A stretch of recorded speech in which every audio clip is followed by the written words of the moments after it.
ചെമ്പനിപ്പൂ സീരിയലിൻ്റെ വരാനിരിക്കുന്ന ഒരു എപ്പിസോഡ് റിവ്യൂ വിശേഷങ്ങളിലേക്ക് എല്ലാവർക്കും സ്വാഗതം. കപ്പിൾസിൻ്റെ കോമ്പറ്റീഷൻ നടന്നുകൊണ്ടിരിക്കുകയാണ് കേട്ടോ. ആ സമയത്ത് സച്ചിയും രേവതിയും അതുപോലെ തന്നെ ശ്രുതിയും സുധിയും ശ്രീകാന്തും വർഷയും ഈ കോമ്പറ്റീഷനകത്ത് പങ്കെടുക്കുന്നുണ്ട്. കോമ്പറ്റീഷനിൽ വിൻ ചെയ്യുന്ന ആൾക്കാർക്ക് 1 lakh ക്യാഷ് പ്രൈസ് ആയിട്ട് കൊടുക്കാൻ വേണ്ടി പോകുന്നത്. അങ്ങനെ കോമ്പറ്റീഷൻ ആരംഭിക്കുകയാണ്. ഫസ്റ്റ് തന്നെ സെൽഫ് ഇൻട്രൊഡക്ഷൻ ചെയ്യാനാണ് കേട്ടോ പറയുന്നത്. എല്ലാവരും അവരുടെ പേരും പ്രൊഫഷനും പറയുന്നുണ്ട്. അവിടെ വന്നിരിക്കുന്ന ഒട്ടുമിക്ക ആൾക്കാരും ഹൈ പ്രൊഫഷനിലുള്ള ആൾക്കാരാണ് കേട്ടോ. എന്നാൽ സച്ചിൻ രേവതി മാത്രം ഡ്രൈവറെന്നും അതുപോലെ തന്നെ രേവതിയാണെന്നുണ്ടെങ്കിൽ പൂ കെട്ടുന്ന ആളാണെന്നും കൂടി പറയുന്ന സമയത്ത് അവിടെയുള്ള എല്ലാവരും പരസ്പരം മുഖത്തോട് മുഖം നോക്കുകയാണ് കേട്ടോ. അത് കഴിഞ്ഞിട്ട് ആദ്യത്തെ കോമ്പറ്റീഷൻ നടക്കുന്നത് ലേഡീസിന് മാത്രമായിട്ടാണ്. ഓരോരുത്തരും അവരവരുടെ ടാലൻസ് പ്രൂവ് ചെയ്യാനുള്ള ഒരു സമയമാണ്. അങ്ങനെ അവിടെ ഓരോരുത്തരായിട്ട് പറയുന്നുണ്ട്. നമ്മുടെ വർഷയാണെന്നുണ്ടെങ്കിൽ ഡബ്ബിങ് ചെയ്യുന്ന ആളാണല്ലോ, മറ്റുള്ളവരുടെ സൗണ്ടിൽ അനുകരിക്കും എന്നുള്ള കാര്യം പറയാണ്. ശ്രുതിയാണെന്നുണ്ടെങ്കിൽ മേക്കപ്പ് ആർട്ടിസ്റ്റ് ആയതുകൊണ്ട് തന്നെ ഒരു ആണിനെ പെൺവേഷത്തിലേക്ക് മാറ്റുക എന്ന് പറയാണ്. അത് കഴിഞ്ഞ് രേവതിയുടെ അടുത്ത് തന്റെ ടാലന്റ് ചോദിക്കുന്ന സമയത്ത് രേവതിക്ക് ഇപ്പൊ എന്താ പറയേണ്ടതെന്നുള്ള കാര്യം അറിയില്ല. അപ്പോഴേക്കും സച്ചി ഇടയിൽ കയറി പറയുന്നുണ്ട്. കണ്ണ് കെട്ടിയിട്ട് 3 മിനിറ്റ് കൊണ്ട് അവള് മാല കെട്ടുന്ന കാര്യത്തെക്കുറിച്ച് പറയാണ് കേട്ടോ. അങ്ങനെ ഓരോരുത്തരായിട്ട് ഓരോരോ കാര്യങ്ങൾ ചെയ്യാണ്. വർഷയാണെന്നുണ്ടെങ്കിൽ നമ്മുടെ ചന്ദ്രമതിയുടെ സൗണ്ടിലും അതുപോലെ തന്നെ ശ്രീകാന്തിന്റെ സൗണ്ടിലും സംസാരിക്കുന്നുണ്ട്. രേവതി 3 മിനിറ്റ് കൊണ്ട് കണ്ണ് കെട്ടിയിട്ട് നല്ല പൂമാല കെട്ടുന്നുണ്ട്. ശ്രുതിയാണെന്നുണ്ടെങ്കിൽ ഒരു ആണിനെ പെൺവേഷത്തിലേക്ക് മേക്കപ്പ് ചെയ്ത് മാറ്റുന്നുണ്ട്. അടുത്ത കോമ്പറ്റീഷനായിട്ട് പറയുന്നത് ഭർത്താക്കന്മാരെ ഭാര്യയുടെ കൈ പിടിച്ചിട്ട് അവരെ കണ്ണിൽ നോക്കിയിട്ട് അവരെ കുറിച്ചുള്ള കാര്യങ്ങൾ പറയാൻ വേണ്ടിയിട്ടാണ് കേട്ടോ. ആദ്യമായിട്ട് വിളിക്കുന്നത് നമ്മുടെ സുധിയെയും അതുപോലെ ശ്രുതിയെയാണ്. ശ്രുതിയാണെങ്കിൽ ശ്രുതിയെ പറ്റി ഭയങ്കരമായിട്ട് പുകഴ്ത്തി പറയുന്നൊക്കെ ഉണ്ട് കേട്ടോ. അവൾ എന്നിൽ നിന്ന് ഒരു കാര്യവും മറക്കില്ല, എല്ലാ കാര്യവും എന്നായിട്ട് ഷെയർ ചെയ്യാറുണ്ട്. എനിക്ക് ഇങ്ങനെ ഒരു ഭാര്യ കിട്ടിയത് ഭാഗ്യമാണെന്നും ഞാനൊരു പ്രത്യേക സിറ്റുവേഷനിൽ എന്ത് ചെയ്യണം എന്നറിയാതെ നിൽക്കുന്ന സമയത്താണ് ഇവൾ എൻ്റെ ലൈഫിലേക്ക് ഭാര്യയായിട്ട് വന്നത്. എൻ്റെ ജീവിതത്തിലെ ഓരോരോ ഉയർച്ചയ്ക്കും എൻ്റെ ഭാര്യയ്ക്കാണ് അതിൻ്റെ പൂർണ്ണ പങ്ക് എന്നൊക്കെ പറയുന്നുണ്ട്. അവൾ എന്നിൽ എപ്പോഴും സത്യസന്ധയായിരിക്കും, എന്നിൽ നിന്ന് ഇതുവരെ അവൾ ഒന്നും മറച്ചു വെച്ചിട്ടില്ല എന്നൊക്കെ പറയുമ്പോഴേക്കും ശ്രുതിക്ക് ആകെ ടെൻഷൻ ആവുന്നുണ്ട് കേട്ടോ. കാരണം ഒരുപാട് കാര്യങ്ങൾ മറച്ചു വെച്ചിട്ടുണ്ടല്ലോ. അങ്ങനെ പുകഴ്ത്തി പറയുന്ന ശ്രുതിയുടെ വായ പെട്ടെന്ന് തന്നെ ശ്രുതി പൊത്തുകയാണ് കേട്ടോ ചെയ്യുന്നത്. മതി, ഇതിൽ കൂടുതലൊന്നും പറയണ്ട, എനിക്കറിയാം ശ്രുതിയും എന്നിൽ നിന്ന് ഇതുവരെ ഒന്നും മറച്ചു വെച്ചിട്ടില്ല എന്നൊക്കെ പറഞ്ഞിട്ട് അവർ ആ ടോപ്പിക് അവിടെ അവസാനിപ്പിക്കുകയാണ്. അത് കഴിഞ്ഞിട്ട് നമ്മുടെ ശ്രീകാന്തും അതുപോലെ വർഷയും കൂടിയാണ് സംസാരിക്കുന്നത്. രണ്ടുപേരും ഒരു ലവേഴ്സ് എന്നുള്ള രീതിയിലാണ് കേട്ടോ സംസാരിക്കുന്നത്. ഇതുവരെയുള്ള ലൈഫ് നല്ല എൻജോയ് ആയിട്ട് തന്നെയാണ് മുന്നോട്ട് പോയിക്കൊണ്ടിരിക്കുന്നത്. പിന്നെ വർഷയുടെ ഒരു സ്വഭാവം എന്ന് വെച്ച് കഴിഞ്ഞാൽ ആരുടെ ഭാഗത്താണോ ന്യായമുള്ളത് അവരുടെ ഭാഗത്ത് നിൽക്കും. അത് എനിക്ക് വളരെ ഇഷ്ടമുള്ളൊരു ക്യാരക്ടറാണെന്നൊക്കെ പറയുന്നുണ്ട്. പിന്നെ എൻ്റെ അച്ഛനും അമ്മയ്ക്കും 3 മക്കളാണുള്ളത്. അതുകൊണ്ട് തന്നെ ഞങ്ങൾക്ക് 2 പേർക്കും 3 കുഞ്ഞുങ്ങൾ ഉണ്ടാവണം എന്നാണ് ഞങ്ങളുടെ ആഗ്രഹം. നമ്മുടെ വർഷ അതിന് സപ്പോർട്ട് ചെയ്യുന്നുള്ള കാര്യത്തെക്കുറിച്ച് ശ്രീകാന്ത് പറയുമ്പോഴേക്കും വർഷയ്ക്ക് മുഖമൊക്കെ ആകെ മാറുന്നുണ്ട് കേട്ടോ. ഇത് നമ്മൾ 2 പേരും കൂടി ഒരുമിച്ച് എടുക്കേണ്ട ഡിസിഷൻ ആണെന്നൊക്കെ പറഞ്ഞിട്ട് അവിടെ ചെറിയൊരു ആർഗ്യുമെന്റ് ഒക്കെ നടക്കുന്നുണ്ട്. പക്ഷെ ഒരു കോമ്പറ്റീഷൻ ആയതുകൊണ്ട് തന്നെ നൈസായിട്ട് അവർ അഡ്ജസ്റ്റ് ചെയ്തിട്ട് സ്റ്റേജിൽ നിന്ന് ഇറങ്ങി പോരുന്നുണ്ട് കേട്ടോ. തുടർന്ന് നമ്മുടെ സച്ചിയെയും രേവതിയാണ് വിളിക്കുന്നത്. രേവതിയുടെ കണ്ണുകളിലേക്ക് നോക്കിയിട്ട് എന്താ സച്ചിക്ക് പറയേണ്ടതെന്ന് അറിയാത്തൊരു അവസ്ഥയിലാണ് കേട്ടോ. ആ സമയത്ത് നിങ്ങൾ എന്തെങ്കിലും പെറുപെറുക്കുന്നുണ്ടെങ്കിൽ അത് ഞങ്ങൾക്ക് കേൾക്കാൻ വേണ്ടി പറ്റുന്നില്ല. എന്തായാലും ഇവിടെയുള്ള ആൾക്കാർ നിങ്ങൾ പറയുന്ന കാര്യങ്ങൾ കേൾക്കാൻ വേണ്ടിയിട്ട് ഇരിക്കുകയാണ്, ഉറക്കെ പറയാൻ വേണ്ടി പറയുന്നുണ്ട്. അത് ഞാൻ എന്ന് പറഞ്ഞ് സച്ചി തുടങ്ങുമ്പോഴേക്കും നമ്മുടെ രേവതി പറയുന്നത് ഞാൻ പറയാം എന്ന് പറഞ്ഞിട്ട് മയക്ക് പേടിക്കുകയാണ് കേട്ടോ. എന്നിട്ട് രേവതി ആദ്യമായിട്ട് സച്ചിയെ കണ്ട സമയത്ത് ഒരടി ഉണ്ടാക്കിക്കൊണ്ടിരിക്കുകയാണ്. ഇങ്ങനെ ഒരു റൗഡിയെ എൻ്റെ ജീവിതത്തിലേക്ക് കൊണ്ടുവരേണ്ടി വരും എന്നുള്ള കാര്യത്തെക്കുറിച്ച് ഞാൻ മനസ്സിൽ പോലും വിചാരിച്ചില്ല. പക്ഷേ പല സാഹചര്യങ്ങളാൽ ഇദ്ദേഹം എൻ്റെ ഭർത്താവായിട്ട് വന്നു. ഇദ്ദേഹത്തിനെ കല്യാണം കഴിഞ്ഞിട്ട് കൈപിടിക്കുന്ന സമയത്ത് എങ്ങനെയാണ് ഇദ്ദേഹത്തിൻ്റെ കൂടെ ജീവിക്കുക എന്നുള്ള കാര്യത്തെക്കുറിച്ചാണ് ഞാൻ ചിന്തിച്ചിട്ടുണ്ടായിരുന്നത്. എന്നാൽ പോകെ അദ്ദേഹത്തെ ഞാൻ മുഴുവനാക്കി മനസ്സിലാക്കി. ഒരു കാര്യം എനിക്ക് മനസ്സിലായി, ഇദ്ദേഹം ന്യായത്തിന്റെ പക്ഷത്ത് മാത്രമേ നിൽക്കുള്ളൂ. ഒരാൾക്ക് ഒരു കഷ്ടപ്പാടുണ്ടായിക്കഴിഞ്ഞാൽ അവിടെ സച്ചേട്ടൻ ഓടിയെത്തും. അതുമാത്രമല്ല 1 വർഷത്തിന് മുമ്പ് എൻ്റെ അച്ഛൻ മരിച്ചു പോയതാണ്. ഇദ്ദേഹത്തിലൂടെ ഞാൻ എൻ്റെ അച്ഛൻ്റെ എല്ലാ ക്വാളിറ്റീസും കാണുന്നുണ്ട്. എൻ്റെ അച്ഛൻ്റെ സ്ഥാനത്ത് നിന്ന് എനിക്ക് വേണ്ടിയിട്ടുള്ള കാര്യങ്ങൾ ചെയ്യുകയും എന്നെ ഭയങ്കര കരുതലോടുകൂടി നോക്കുകയൊക്കെ ചെയ്യുന്നുണ്ടെന്ന് പറയണേ. അങ്ങനെ ആ പറയുന്ന സമയത്ത് കണ്ണുകളിലൂടെ വെള്ളം ഇങ്ങനെ ഒലിക്കുന്നുണ്ട് നമ്മുടെ രേവതിയുടെ. അതുപോലെ രേവതി പറയുന്ന വാക്കുകൾ കേൾക്കുമ്പോൾ സച്ചിക്കും ഭയങ്കരമായിട്ട് സന്തോഷമാവുന്നുണ്ട് കേട്ടോ. പക്ഷേ ഇവരുടെ ഈ സംസാരമൊക്കെ കേൾക്കുന്ന സമയത്ത് ശ്രുതി പറയുന്നുണ്ട് ഇവർ പറയുന്ന കാര്യങ്ങൾക്ക് ആരും കൈകൊട്ടാനൊന്നും പോകുന്നില്ല എന്നുള്ള കാര്യം കേട്ടോ. പക്ഷെ ഇവർ എണീക്കുമ്പോഴേക്കും എല്ലാവരും നന്നായിട്ട് ക്ലാപ്പ് ചെയ്യുന്നൊക്കെ ഉണ്ട്. അത് കഴിഞ്ഞ് അടുത്ത കോമ്പറ്റീഷൻ എന്ന് പറയുന്നത് ഭാര്യയ്ക്ക് ഭർത്താവിന്റെ സാലറിയും അതുപോലെ ഭർത്താവിന് ഭാര്യയുടെ സാലറിയെ കുറിച്ചിട്ട് അറിയോ എന്നുള്ളതാണ് കേട്ടോ. ആദ്യം തന്നെ നമ്മുടെ ശ്രീകാന്ത് പറയുന്നുണ്ട് അവളുടെ സാലറി എത്രയാന്നുള്ള കാര്യം എനിക്കറിയില്ല. അതുപോലെ തന്നെ ശ്രീകാന്തിന്റെ സാലറി എത്താന്നുള്ള കാര്യം നമ്മുടെ വർഷയ്ക്കും അറിയില്ല. പക്ഷെ രണ്ടുപേരും കൂടി ഷെയർ ചെയ്തിട്ടാണ് വീട്ടിൽ ചിലവർ ക്യാഷ് കൊടുക്കുന്നതെന്നൊക്കെ പറയാണ്. അത് കഴിഞ്ഞിട്ട് നമ്മുടെ ശ്രുതിക്കും അതുപോലെ ശ്രുതിക്കും പറയാനുള്ള അവസരമാണ്. അപ്പോഴേക്കും ശ്രുതി പറയുന്നുണ്ട് കേട്ടോ, ഈ ക്വസ്റ്റ്യൻ ഒരിക്കലും ന്യായമായിട്ടുള്ളൊരു കാര്യമല്ല. ഒരിക്കലും ആണുങ്ങളെ സാലറിയും അതുപോലെ പെണ്ണുങ്ങളുടെ വയസ്സും ചോദിക്കാൻ വേണ്ടി പാടില്ല. ഇത് ഞങ്ങളുടെ പേഴ്സണൽ കാര്യങ്ങളാണ്. ഇതൊന്നും നിങ്ങൾ ചോദിക്കുന്നത് ശരിയല്ല എന്നുള്ള കാര്യം പറയുമ്പോൾ ബെസ്റ്റ് കപ്പിൾ എന്നുള്ള കാര്യം ഞങ്ങൾ കണ്ടെത്തണമെന്നുണ്ടെങ്കിൽ നിങ്ങളുടെ പേഴ്സണൽ കാര്യങ്ങളും അറിഞ്ഞിരിക്കണോ എന്ന് പറയാണ് കേട്ടോ. എന്തായാലും ഈ ക്വസ്റ്റ്യൻ മാറ്റണോ എന്ന് ശ്രുതി പറയുന്ന സമയത്ത് അത് മാറ്റാനൊന്നും വേണ്ടി പറ്റില്ല. ഇനി നിങ്ങൾക്ക് പറയാൻ ബുദ്ധിമുട്ടാണെന്നുണ്ടെങ്കിൽ നിങ്ങൾക്ക് ഇതിനോട് ആൻസർ പറയാൻ താല്പര്യമില്ലെന്ന് ഞങ്ങൾ നോട്ട് ചെയ്തോളാം എന്ന് പറയാണേ. ഓക്കെ, ഇത് കോമ്പറ്റീഷൻ ആയതുകൊണ്ട് തന്നെ ഞാൻ പറയാമെന്ന് പറഞ്ഞിട്ട് ഇപ്പൊ ഞാൻ ബിസിനസ് സ്റ്റാർട്ട് ചെയ്തിട്ടുള്ളൂ. തൗസൻഡ്സ് ആണ് ഇപ്പൊ എനിക്ക് വരുന്നത്. ഇത് കേൾക്കുമ്പോഴേക്കും ജഡ്ജസ് പറയുന്നുണ്ട്. ഇദ്ദേഹത്തിന്റെ സംസാരം കേട്ടപ്പോൾ ഞാൻ വിചാരിച്ചു കോടികൾ വരുമാനം വരുന്നുണ്ട് എന്നുള്ള കാര്യത്തെക്കുറിച്ച്. പിന്നെ എത്രയാണ് നമ്മുടെ ശ്രുതിയുടെ സാലറി എന്നുള്ള കാര്യം അറിയില്ല, അത് അവളുടെ പ്രൈവസിയാണ്. പിന്നെ ഞങ്ങൾ രണ്ടുപേരും കൂടി ചേർന്നിട്ടാണ് വീട്ടിലേക്കുള്ള ചെലവുകളും കാര്യങ്ങളൊക്കെ നോക്കുന്നതെന്ന് പറയാണ്. അത് കഴിഞ്ഞ് ശ്രുതി പറയുന്നുണ്ട് എനിക്ക് 50,000 ഏകദേശം മന്ത്ലി സാലറി ഉണ്ട്. അതിൽ 25,000 ഞാൻ എൻ്റെ ചെലവുകൾക്ക് വേണ്ടി എടുക്കും. ബാക്കി 25,000 ഞങ്ങൾ വീട്ടിലേക്ക് കൊടുക്കുമെന്ന് പറയുകയാണേ. 25,000 ചെലവോ എന്നുള്ള കാര്യം ചോദിക്കുമ്പോൾ അതെ, എനിക്ക് എൻ്റെ ബ്യൂട്ടീഷ്യൻ കാര്യങ്ങൾക്ക് വേണ്ടിയിട്ട് കുറേ പൈസ ആവശ്യമുണ്ട്. അതുപോലെ എൻ്റെ ഡ്രസ്സിന് വേണ്ടിയിട്ട് പൈസ വേണം. അങ്ങനെ ശ്രുതിയാണെങ്കിൽ അറിയാതെ പറഞ്ഞു പോവാണ് കേട്ടോ, എന്നെ ടോർച്ചർ ചെയ്യുന്ന അദ്ദേഹത്തിന് പണം കൊടുക്കണം എന്നുള്ള കാര്യത്തെക്കുറിച്ച്. അപ്പോഴേക്കും എല്ലാവരും ഇങ്ങനെ ശ്രുതിയെ തന്നെ നോക്കുകയാണ്. കാരണം ശ്രുതിയുടെ വായെന്ന് അറിയാതെ വീണു പോകുന്നതാണ്. നവീനിന് പണം കൊടുക്കുന്ന കാര്യത്തെക്കുറിച്ചാണ് പറയുന്നത്. പക്ഷേ അത് ശ്രുതി ഒരു വിധത്തിൽ പറഞ്ഞ് അഡ്ജസ്റ്റ് ചെയ്യുന്നുണ്ട് കേട്ടോ.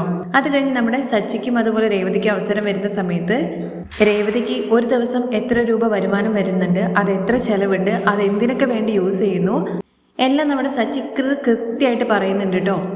ബാലൻസ് വരുന്ന തുക ഞങ്ങൾ വീട്ടിലൊരു റൂം കെട്ടാൻ വേണ്ടിയിട്ട് പ്ലാൻ ചെയ്യുന്നുണ്ട്. അതിന് വേണ്ടിയിട്ട് ഒരു കുഞ്ചിയിൽ സൂക്ഷിക്കുന്നുണ്ടെന്നുള്ള കാര്യം കൂടി പറയാണ്. അതുപോലെ തന്നെ സച്ചിയുടെ കാര്യങ്ങളും സച്ചിയുടെ ഓരോരോ ചെലവുകളെക്കുറിച്ചും കൃത്യം കണക്ക് കൂട്ടിയിട്ട് നമ്മുടെ രേവതി കറക്റ്റായിട്ട് പറയുന്നുണ്ട് കേട്ടോ.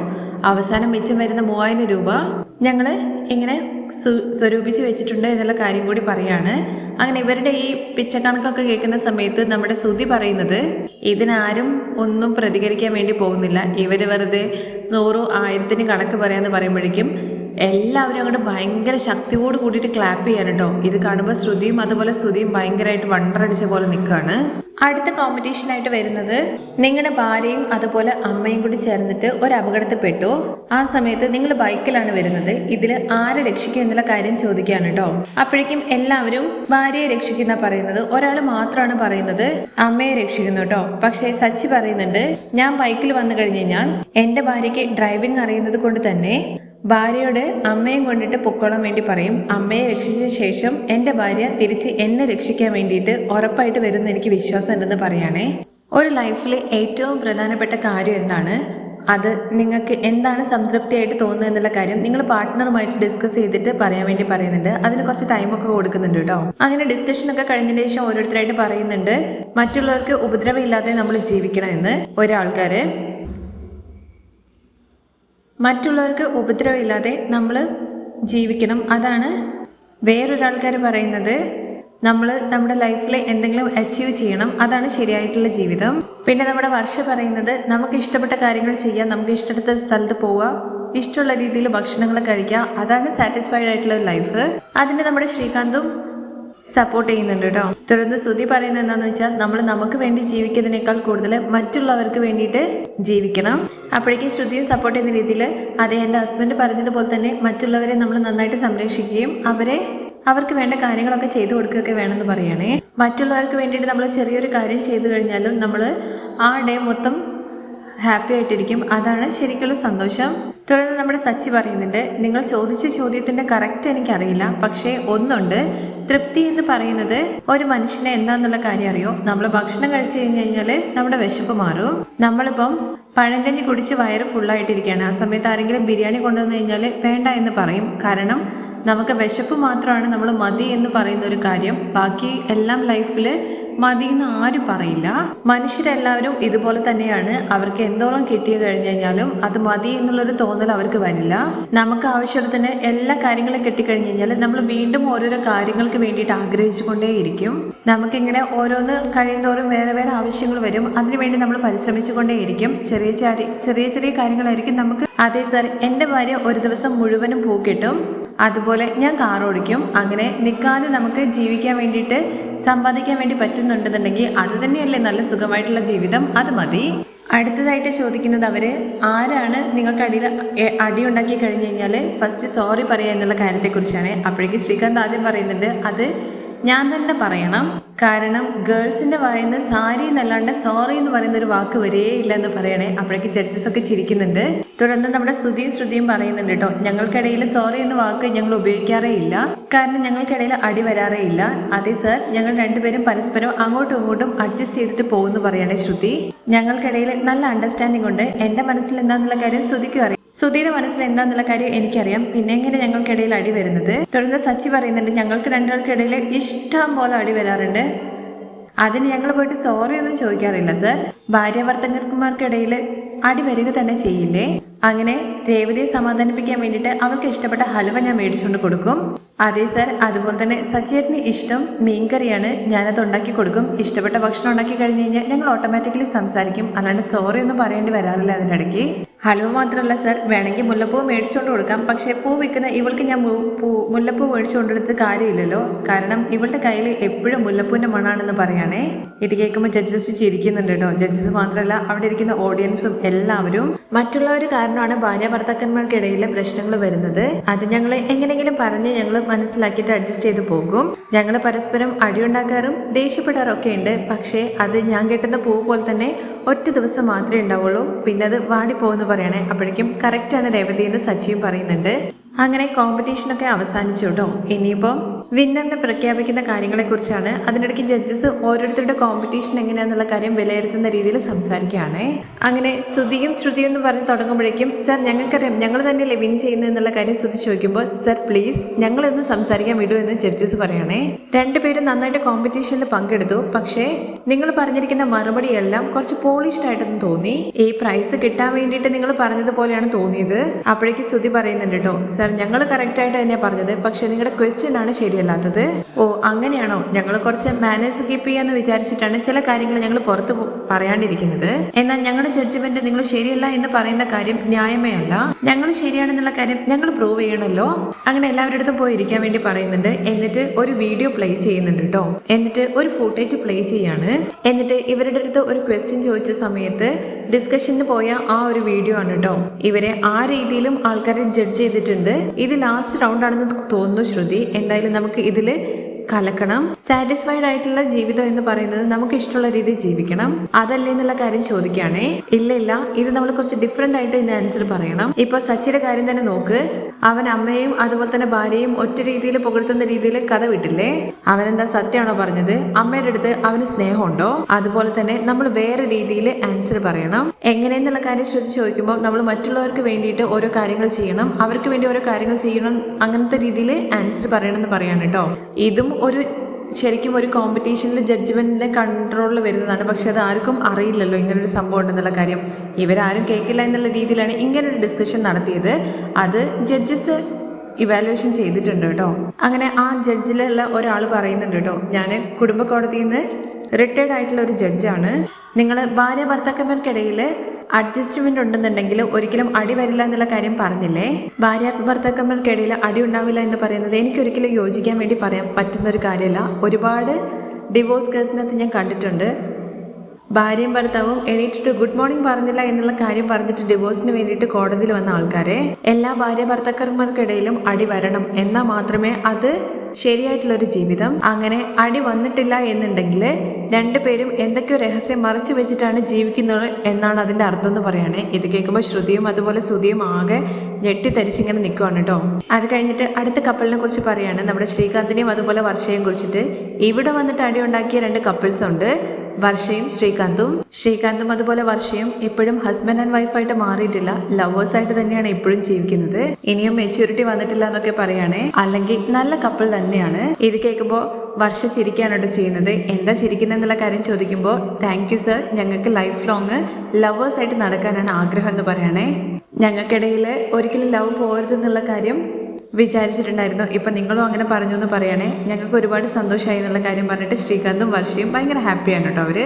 അടുത്ത കപ്പിൾസ് സച്ചിയും രേവതിയും. ഇവിടെ വന്ന് സംസാരിക്കുന്ന കാര്യത്തിലാണെങ്കിലും അവര് നോർമലി ആണെന്നുണ്ടെങ്കിലും യഥാർത്ഥ ജോഡിയെ പോലെ തന്നെയാണ്. അവര് പറഞ്ഞ കാര്യങ്ങളിലൊക്കെ അവർക്ക് മനസ്സിൽ ഒരു കള്ളത്തരങ്ങളും ഇല്ല. എനിക്ക് കഴിവില്ല എന്നുള്ള കാര്യം സ്വയം രേവതി ചിന്തിക്കുന്ന സമയത്ത് സച്ചി ഒരു കാര്യം എടുത്ത് അവളെ പ്രോത്സാഹിപ്പിക്കുന്ന രീതിയിൽ പറഞ്ഞു ചെയ്യിപ്പിക്കുന്നു. എല്ലാ ഭാര്യമാരും ആഗ്രഹിക്കുന്നത് നമ്മുടെ കഴിവുകളെ പ്രോത്സാഹിപ്പിക്കുന്ന ഒരു ഭർത്താവിനെ കിട്ടണമെന്നാണ്. അത് രേവതിക്ക് കിട്ടിയിട്ടുണ്ട്. രേവതി സച്ചിയെ കുറിച്ച് പറയുന്ന സമയത്ത് അവരെ ഒരു റൗഡിയായിട്ടാണ് കണ്ടത് എന്നും ഒരു കുടിയനായിരുന്നു എന്നുള്ള കാര്യവും സത്യസന്ധമായിട്ട് പറഞ്ഞു. പൊതുവെ ഇങ്ങനെ ഒരു സ്റ്റേജിൽ എല്ലാവരും ഇതൊക്കെ മറച്ചു വെക്കാനാണ് ശ്രമിക്കുക. എന്നാൽ രേവതി സത്യം പോലെ തന്നെ പറഞ്ഞു. അതിന് കാരണം സച്ചിയുടെ കുറവുകളെ മനസ്സിലാക്കിക്കൊണ്ട് ജീവിക്കുന്നു. ഭാര്യ ഭർത്താക്കന്മാർക്കിടയിൽ സ്നേഹവും അടിയും എല്ലാം വേണം. അത് ഇവർ സംസാരിക്കുന്ന രീതി കണ്ടു കഴിഞ്ഞാൽ തന്നെ അറിയാം ഇവരിലെല്ലാം ഉണ്ട് എന്നുള്ള കാര്യം. ഇതുപോലെ തന്നെ ഇവർ രണ്ടുപേരും ജീവിതാവസാനം വരെ ജീവിച്ചാൽ മതി. അവരുടെ ജീവിതം തൃപ്തികരമായിരിക്കും. നിങ്ങളെല്ലാവരും കാത്തിരിക്കുന്ന ആ കോമ്പറ്റീഷന്റെ റിസൾട്ട് ഇപ്പോൾ അനൗൺസ് ചെയ്യാൻ വേണ്ടി പോവാണ്.